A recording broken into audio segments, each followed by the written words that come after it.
आमंत्रित करते हैं उनके ओजस्वी विचारों के लिए। बोलिए नर्मदे महारानी की। आज के इस कार्यक्रम में हमारे यशस्वी प्रधानमंत्री श्रीमान नरेंद्र मोदी जी के सबसे चमकदार मंत्री माननीय, जोरदार अभिनंदन करें हमारे माननीय नितिन जी का।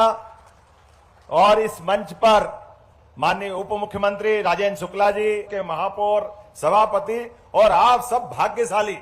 वैसे तो रानी दुर्गावती की नगरी है जबलपुर, जाबली ऋषि की नगरी है हमारी जबलपुर। कई 64 योगनियों से लगा करके कई कारणों से जबलपुर की आभा प्रसिद्धि, लेकिन आज एक टाइगर ने आकर नया टाइगर का रोड दे करके जोरदार अभिनंदन करो नितिन जी का। जो हमने कल्पना नहीं की वो भी हुआ, जो मांगा वो भी मिले, जो नहीं मांगो वो भी मिले। ऐसा भाग्य तो बड़ा सौभाग्य से मिलता है। जोरदार अभिनंदन हमारे माननीय मंत्री श्रीमान नितिन गडकरी जी का, जिनके अपने शासन के आधार पर मैं जवाबदारी के साथ कहना चाहूंगा कि हमारे बीच स्वर्गीय अटल बिहारी वाजपेयी जी के समय जो प्रधानमंत्री सड़क का सपना देश में आया, उसमें माननीय अटल जी की सरकार के माध्यम से बड़ी भूमिका उसमें भी नितिन गडकरी जी की थी। तो अटल जी के लिए भी जोरदार तालियां और एक बार नितिन जी के लिए अभिनंदन करें।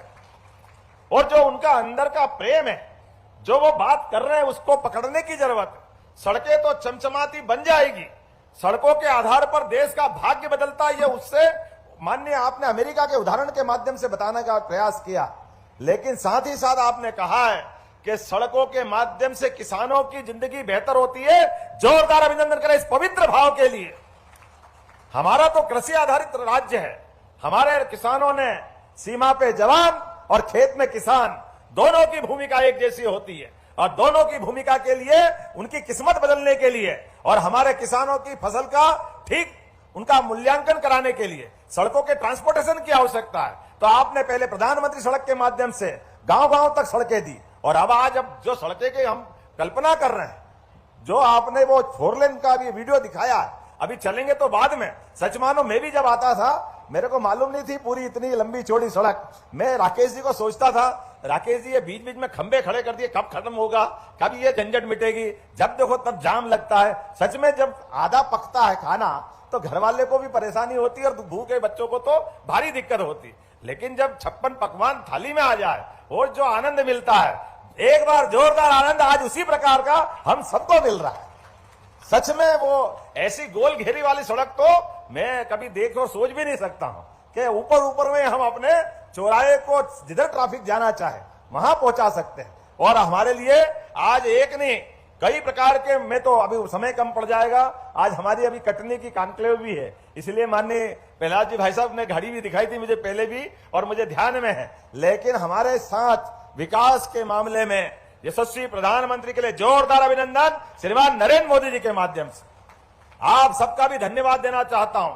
और माननीय प्रधानमंत्री जी की जो तीसरी बार सरकार बनी है, और सरकार बनने के समय माननीय प्रधानमंत्री जी ने कहा था कि आप हमको फिर आशीर्वाद दो, हम आपको विकास देंगे। माननीय नीतीश जी ने भी कहा, पहले भी आज भी एक एक करके जो कहा कि सरकार में कभी पैसे की कमी है ही नहीं, ये शब्द अपने आप में कितनी बड़ी बात हो सकती है। आमतौर पर सरकारों के लिए पैसे की सीमा होती, और आपने 60,000 करोड़ की सौगात दी, और अभी मेरी तरफ देखा कि और भी भेजो, सब मंजूर करेंगे। जोरदार अभिनंदन करो। अब तो हमको ऐसा लग रहा है कि हमारा होमवर्क और मजबूत करना पड़ेगा।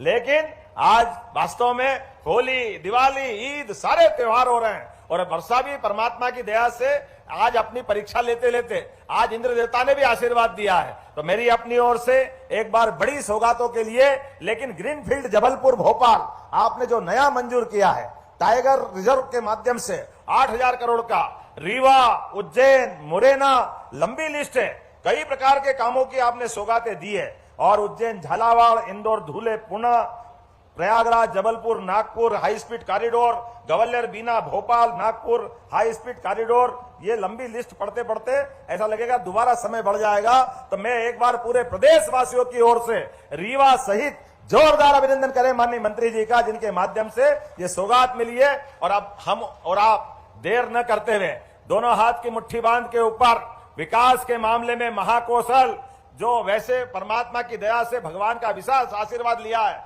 लेकिन ऐसे योग्य नेतृत्व रहेंगे तो हमारे इस क्षेत्र के अंचल सहित पूरा प्रदेश नंबर 1 का प्रदेश बनेगा देश के अंदर।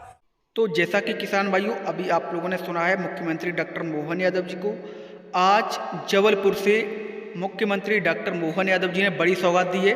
साथ ही किसानों के साथ साथ लाडली बहनों को लेकर ऐलान किया है कि जो लाडली बहनें रह गई हैं दीपावली के बाद उनके नाम जोड़े जाएंगे और 28वीं किस्त आने वाली है लाडली बहनों के खाते में अगले महीने यानी कि सितंबर में। वो आप लोगों को मिलेगी 13 सितंबर को। आप लोगों को बता दें कि 28वीं किस्त 1250 रुपये की लाडली बहनों के खाते में डलने वाली है 13 सितंबर को। तारीख फाइनल हो चुकी है। किसानों को फसल बीमा राशि, गरीबों को आवास राशि, 60,000 करोड़ रुपये का लोकार्पण भूमि पूजन किया है क्योंकि नितिन गडकरी जी जो रोड मंत्री हैं वो आए थे आज मध्य प्रदेश को बड़ी सौगात देने।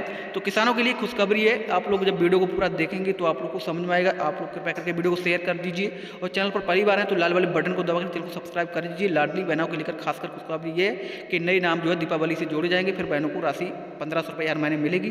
अभी 1250 28वीं किस्त के 13 अगस्त को डलने वाले हैं जो मुख्यमंत्री डॉक्टर मोहन यादव जी डालेंगे। आप लोग वीडियो को पूरा देखें तभी आपको समझ में आएगा इसमें क्या क्या बताया गया। चलिए सुन लेते हैं। हजारों लाखों बहनें हो अभी लाडली बहनों के हाथ उठवा रहे थे तो लाडली बहनों ने हाथ उठाए तो लगा कि कोई बचा ही नहीं। जो बचा चिंता मत करना, हो सकता है दिवाली के बाद उनको भी लड्डू मिलेंगे, चिंता मत करना सारी बहनों के। रक्षाबंधन पे 1250 तो मिले ही। अभी तो राखी अभी हाथ में ही है, लेकिन रक्षाबंधन की पूर्णिमा के पहले ही आपके खाते में 250 रुपए आए कि नहीं आए, जोरदार अभिनंदन करें अपने उस संकल्प के लिए। हमारी पार्टी ने हमने कहा था कि हाँ हमारी बहनों के लिए 5 साल में धीरे धीरे करके 3000 ले जाएंगे। जब पहली बार घोषणा हुई कांग्रेस के लोग कह रहे चुनाव की घोषणा है, बाद में कोई देने वाले नहीं है। चुनाव हो गया, उन्होंने कहा आप कुछ नहीं है, सरकार की हालत खराब है, कहां से देंगे। और आगे खराब जुबान से बोल रहे हैं कैसे देंगे। अरे आंखें हो तो देख लो, पिछले साल भी दिए और इस साल से भाई दूज के बाद 1500 कर देंगे, ये हमारी भावना है। और चिंता मत करना, जो चुनाव है वो 5 साल के लिए हुए, इसलिए हमने कहा कि बहनों के लिए धीरे धीरे करके 2000 अभी 25 चल रहा है, इस साल अभी सावन में तो 1500 आपको मिले और जैसे ही दिवाली गई और भैया दूज आई, भाई दूज आई कि फिर 1500 और अगले साल 26 में फिर बढ़ेंगे, 27 में फिर बढ़ेंगे और 28 तक 3000 रुपया महीना बहनों के खाते में आएगा। ये हमारा सबका वचन है और उससे आगे बढ़े। जिन बहनों को अगर आज गोकुल इंडस्ट्री है, यहाँ पे वर्धमान इंडस्ट्री है, ऐसी कई फैक्ट्रियां हैं जो रोजगार आधारित है। हमने कहा कि हाँ औद्योगिकरण चाहिए, लेकिन जो मशीन लगाकर उद्योग लगाते हैं तो रोजगार कम मिलते हैं, उसको तो केवल थोड़ी मोटी छूट देते हैं। लेकिन जो मशीन के साथ हमारी बहनों को रोजगार दिलाएगा, ऐसे कारखाने वाले के साथ 5000 रुपया महीना हमारी तरफ से बहनों को भी दिलाया जाएगा और उद्योग में काम दिलाया जाएगा। 5000 हमारे, 8000 10,000 वो उद्योगपति देगा। तो बहनों के खाते में 10,000 15,000 20,000 जैसे जैसे ट्रेंड होती जाएगी वो पैसे बढ़ते जाएंगे। और एक बार जोरदार अभिनंदन यशस्वी प्रधानमंत्री नरेंद्र मोदी जी के लिए करते, जोरदार ताली बजाकर। माननीय मोदी जी की बहनों के प्रति कितनी प्रतिबद्धता है, कितने प्रकार से सोचते हैं मोदी जी। आप बताओ कितने दिन हो गए चूल्हा फूकते फूकते। गैस का कनेक्शन बड़े लोगों का काम था, लेकिन घर घर गैस कनेक्शन अगर पहुंचाया उज्ज्वला गैस कनेक्शन के माध्यम से, तो मोदी जी को धन्यवाद दो जो उनका अपना संकल्प है। और गैस का कनेक्शन अकेला नहीं, आपके लिए छत, 2.5 लाख का मकान शहर में और गांव में अलग 4, जिसका मकान खुद का नहीं है अपने देश भर में, पूरे देश में 145 करोड़ देशवासियों में प्रधानमंत्री जी। तो किसान भाई आप लोग हमारे चैनल को सब्सक्राइब कर लें क्योंकि मुख्यमंत्री डॉक्टर मोहन यादव जी ने अभी आप लोग देख पा रहे हो क्या कहा है कि जो भी बहनें चिंता ना करें, लाडली बहनों के खाते में 3000 रुपये तक डाला जाएगा 2028 तक। तो आप लोगों के खाते में राशि जो है पहुंचेगी, आप लोग चिंता ना करें। नई बहनों के नाम भी जोड़े जाएंगे और अगले महीने किस्त तो डलेगी। हर महीने पैसा तो लगातार बहनों के खाते में पहुंच रहा है और आवास योजना का लाभ भी बहनों को मिलने वाला है। हमने बहनों के लिए जो योजना बनाई, सरकारी नौकरियों में भी 35% आरक्षण हमारी सरकार के माध्यम से बहनों को मिल रहा है। जोरदार अभिनंदन करें। हमारे सभी विभागों में, चाहे पुलिस का विभाग हो या कोई भी विभाग हो, सभी विभागों में बराबरी से बहनों को आरक्षण हमारी सरकार के माध्यम से दे रहे हैं। और आगे बढ़ करके स्वयं सहायता समूह और कई प्रकार की योजना के लिए। लेकिन आज तो आपसे ये दूसरी बात कम करके केवल बहनों का आशीर्वाद लेने आए थे। बहनों का आशीर्वाद मिल जाए तो जिंदगी सफल हो जाती है। रक्षाबंधन का आनंद है, जोरदार अभिनंदन करें अपने त्योहार के लिए। वैसे तो हमारे यहाँ 365 दिन रोज ही त्योहार है, 365 दिन तो गिनती के, लेकिन 500 त्योहार है। कई बार सुबह 11 और शाम को 12, एक दिन में 2-2 त्योहार मनते हैं। ये हमारी संस्कृति का आनंद है। लेकिन सारे त्योहारों में त्योहार अगर राजा है तो रक्षाबंधन त्योहारों का राजा है। इसका आनंद अलग प्रकार का है। ये बहन भाई के रिश्ते का, जीवन भर को एक दूसरे के साथ निभाने का। और बहनों का घर में शोभा ही ऐसी है, घर में भाई पैदा हो जाए तो घर अधूरा है, बालक या लड़का पैदा हो जाए तो घर में सिद्धि नहीं आती है। जब तक बेटी नहीं आए तब तक हर सिद्धि नहीं होती है हमें उस घर के अंदर, वो कमजोरी रहती है। ये परमात्मा की दया है। घर की शोभा बेटियों से तो होती है, और बेटी का भी भाग्य देखो। पापा को बेटी से जो लगाव होता है वो कभी बेटे से नहीं हो सकता, ये पक्की बात है। ये हर एक के घर की कहानी। अपने पिता से जो प्रेम बेटियों का होता है इसकी किसी से कोई तुलना नहीं हो सकती, और वो एक घर में नहीं, दोनों घर में समान रूप से ध्यान रखती है। अपने परिवार